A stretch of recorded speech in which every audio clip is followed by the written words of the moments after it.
జిల్లాలో మోంతా తుఫాన్ బీభత్సం సృష్టిస్తోంది. తుఫాన్ ప్రభావంతో మచిలీపట్నంలో భారీ వృక్షాలు నేలకొరిగాయి. సిరివెల్లపాలెంలో రేకుల షెడ్డుతో పాటు పూరిల్లు కుంగింది. హుటాహుటిన ఇంటిలో ఉన్న వృద్ధ దంపతులు బయటకు రావడంతో పెను ప్రమాదం తప్పింది. మరింత సమాచారం మా ప్రతినిధి నరసింహ అందిస్తారు.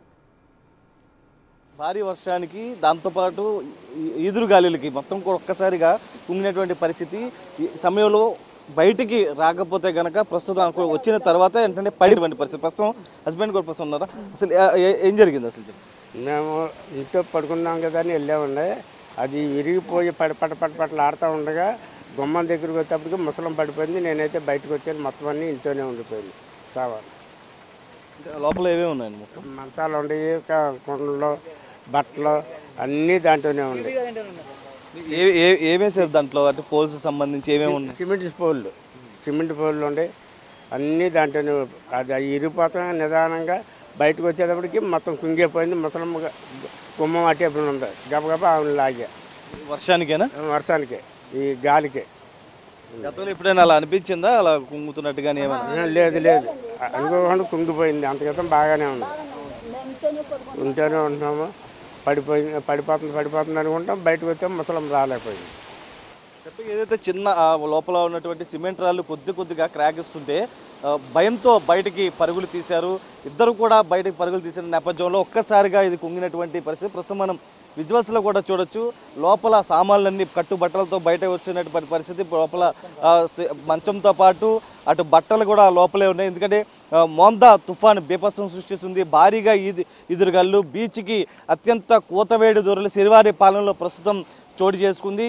దాంతోపాటు పక్కన బండి కూడా ఉన్నటువంటి పరిస్థితి. ఒకసారి బండి కూడా చూడొచ్చు. దానిపైన కూడా పడిన నేపథ్యంలో కొంచెం పక్కకైతే లాగడం జరిగింది. హోర్డింగ్స్ మొత్తం కూలిపోయినటువంటి పరిస్థితి. ఎందుకంటే భారీగా బీచ్ దగ్గరగా ఉన్నటువంటి ప్రాంతం కావడంతో కూడా బలమైనటువంటి ఈదురుగాలులు వస్తే మరొక వర్షం పడుతున్న సమయంలో కూడా ఒక భయానక వాతావరణం అయితే కనిపిస్తుంది. ఎందుకంటే బీచ్ రోడ్లో ఇప్పటికే దాదాపు చెట్లన్నీ కూడా నేల కొరుగుతున్నాయి. ప్రస్తుతం చుట్టుపక్కల చూడొచ్చు. మొత్తం చెట్లన్నీ కూడా మొత్తం ఈదురుగాలులకి బారిసలు. ఎందుకంటే 70 నుంచి 80 కిలోమీటర్ల వేగంతో బలమైనటువంటి ఈదురుగాలు వస్తున్నాయి. బీచ్ రోడ్లో ప్రస్తుతం ఇప్పటికే ఏదైతే చెట్లన్నీ నేల కొరిగాయి వాటన్నింటినీ పక్కకు తీసే ప్రయత్నం కూడా చేస్తున్నారు. ప్రస్తుతం పూరిల్లులకు సంబంధించి కూడా కుంగుతున్నటువంటి పరిస్థితి. అయితే ప్రజలందరికీ ఒకటే అప్పీల్ చేస్తున్నారు. అధికారులు సేఫ్ అత్యంత ముఖ్యం కాబట్టి ఈదురుగాలు భారీగా ఇచ్చే అవకాశం ఉంది కాబట్టి మొత్తం ఎవరైతే ఇటువంటి ఉన్న సమయంలో పునరావాస కేంద్రాలకు తరలి వెళ్లాలంటూ కూడా సూచిస్తున్నటువంటి పరిస్థితి కనిపిస్తుంది. ఓటు స్టూడియో 4 నుంచి 6 గంటలు మోంతా తుఫాన్ తీరాన్ని తాకిన తర్వాత దాటడానికి, దాని ప్రభావాన్ని కోల్పోవడానికి పట్టే సమయం. కానీ ఈ సమయంలో తుఫాన్ చూపించే బీభత్సం అంతా ఇంతా కాదని అంటున్నారు నిపుణులు. రేపు తెల్లవారుజాము వరకు ఈ ఎఫెక్ట్ ఉండనుంది. అతి భారీ వర్షాలు కొన్ని ప్రాంతాల్లో కురవనుండగా భారీ ఈదురుగాలులు మరికొన్ని ప్రాంతాల్లో కనిపించనున్నాయి. నిజానికి ఈ ఎఫెక్ట్ ఇప్పటికే కొనసాగుతోంది.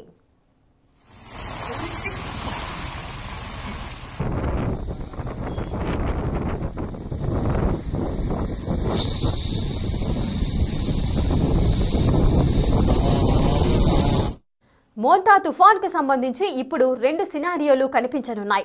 తుఫాన్కు ఉత్తరంగా ఉండే ప్రాంతాల్లో వర్షాలు తక్కువగా, ఈదురుగాలులు ఎక్కువగా ఉండనుండగా దక్షిణం వైపు అతి భారీ వర్షాలు కురుస్తాయని వాతావరణ నిపుణులు చెబుతున్నారు. తుఫాన్కు ఉత్తరం వైపు అంటే వైజాగ్, అనకాపల్లి, పశ్చిమ గోదావరిలోని కొన్ని ప్రాంతాలు, తూర్పు గోదావరి, కాకినాడ, శ్రీకాకుళం, విజయనగరం జిల్లాల్లో భారీ ఈదురుగాలులు వీచే అవకాశం ఉంది.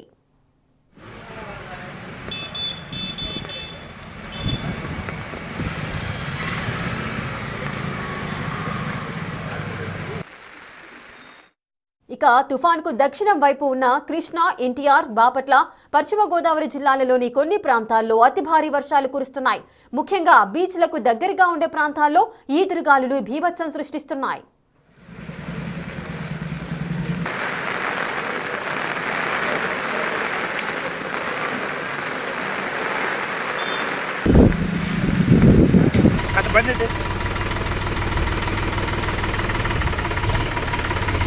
ఇక తుఫాన్ తీరం దాటడానికి ముందు, దాటిన తర్వాత వీచే గాలి డైరెక్షన్ మారుతుంది. కాబట్టి చెట్లు విరిగి పడే అవకాశం ఉంది. ఈ విషయంలో ప్రజలు కాస్త అప్రమత్తంగా ఉండాలని నిపుణులు హెచ్చరిస్తున్నారు.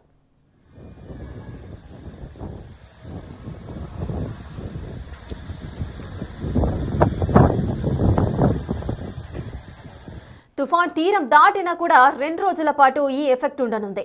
రేపు తుఫాన్ బలహీనపడి వాయుగుండంగా ఆ తర్వాత అల్పపీడనంగా మారి ఛత్తీస్గఢ్ వైపు కదలనుంది. ఈ ఎఫెక్ట్తో భద్రాద్రి కొత్తగూడెం, ములుగు, వరంగల్ జిల్లాల్లో భారీ వర్షాలు కురిసే అవకాశం ఉందని నిపుణులు చెబుతున్నారు.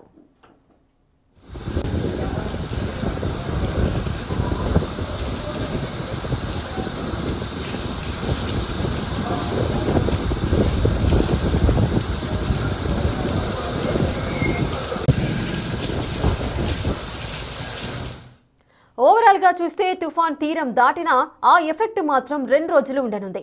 రేపు తెల్లవారేసరికి చాలా ప్రాంతాల్లో నీట మునగడం, మరికొన్ని చోట్ల ప్రకృతి విధ్వంసం జరగడం ఖాయంగా కనిపిస్తోంది.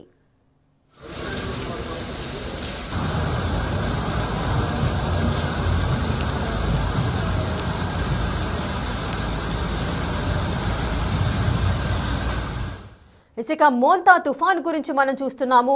మోంతా తుఫాన్ తీరాన్ని తాకిన తర్వాత ఏ విధంగా ఉంటుంది, దాని ప్రభావాన్ని కోల్పోవడానికి ఎంత సమయం పడుతుంది, ఈ విషయాల గురించి మనం డిస్కస్ చేస్తున్నాము. సుమారు 4 నుంచి 6 గంటలు పడుతుంది.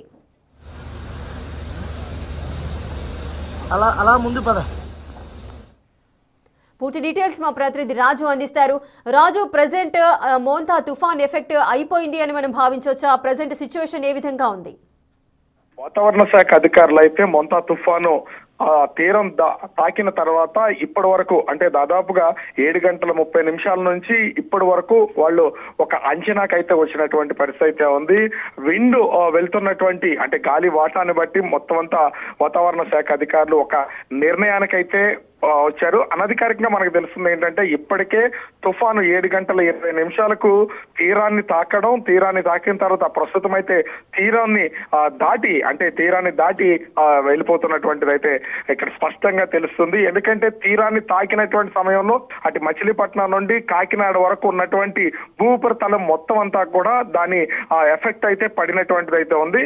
కానీ తీరం దాటే సమయానికి దిశను మార్చుకున్నటువంటి ఆ తుఫాను ప్రస్తుతం మనకు అందుతున్నటువంటి సమాచారం ప్రకారం మచిలీపట్నం నరసాపురం మధ్య నరసాపురం సమీపంలోని పేరుపాలెం ఏరియాలో ప్రస్తుతం అయితే ఈ తుఫాను తీరం దాటిందనేది మనకు అందుతున్నటువంటి సమాచారం. ఎందుకంటే ప్రస్తుతం నరసాపురం, పాలకొల్లు ఇతర ప్రాంతాల్లో భారీ ఈదురుగాలులతో పాటుగా వర్షం కూడా ఎడతెరిపి లేకుండా కురుస్తున్నటువంటి పరిస్థితి అయితే ఉంది. మనకు అక్కడ కొంతమంది అంటే స్థానికంగా ఉన్నటువంటి వాళ్ళతో మాట్లాడుతుంటే విపరీతమైనటువంటి గాలి వర్షం ఉండడంతో ప్రస్తుతానికి అక్కడ ఈ పవర్ కూడా కట్ చేసినటువంటి పరిస్థితి కనిపిస్తుంది. సో ఇప్పటి వరకు అటు మొదటిగా కాకినాడ తీరంలో కాకినాడ ప్రాంతంలో ఈ తుఫాను తీరం దాటుతుందని ఒక అంచనాకు వచ్చినటువంటి వాళ్ళు, తర్వాత అది యానం, ఇప్పుడు కోనసీమ, ఈ రకరకాలుగా ఈక్వేషన్స్ అయితే చేస్తూ వచ్చారు. కానీ ప్రకృతి మొత్తం మార్చినటువంటి పరిస్థితి అయితే ఉంది. పేరుపాలెం బీచ్ సమీపంలో ప్రస్తుతం అయితే ఈ తుఫాను తీరం దాటింది. మోంతా తుఫానుకి సంబంధించి ఇప్పటి వరకు ఎన్నో ఊహాగానాలు, ఎంత నష్టం జరుగుతుందని రాష్ట్ర ప్రభుత్వం పూర్తి స్థాయిలో సన్నద్ధమయ్యి అన్ని ఏర్పాట్లు చేసినటువంటి పరిస్థితి అయితే ఉంది. ముఖ్యంగా కూలుతున్నటువంటి చెట్లను ఎక్కడికక్కడ తొలగిస్తూ పవర్ లైన్స్ అన్ని వేసుకుంటూ వెళ్తున్నారు. అయితే ఒక పెను ప్రమాదం అనేది ప్రస్తుతం ఈ మోంతా తుఫాన్ రూపంలో తప్పిందనే చెప్పొచ్చు. తీరాన్ని తాకిన తర్వాత కొంత భయాందోళనకి గురైనటువంటి పరిస్థితి అయితే ఉంది.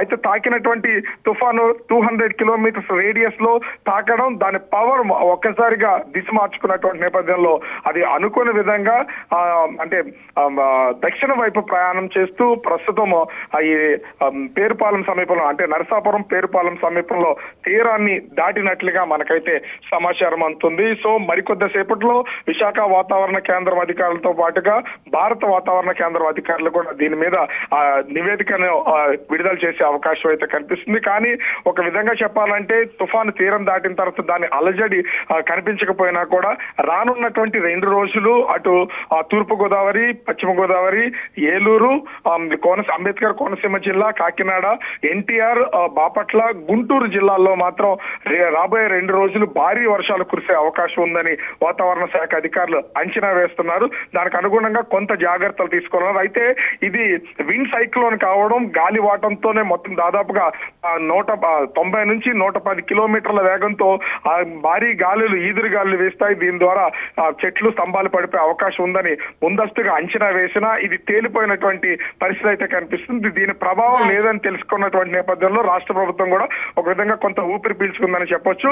ప్రస్తుతానికైతే మరి ఒక 30 నిమిషాల నుంచి 40 నిమిషాల సమయంలోనే ఇది పూర్తిగా తీరాన్ని దాటే అవకాశం అయితే కనిపిస్తోంది Rekha. Right, thank you Raju, thanks for the details.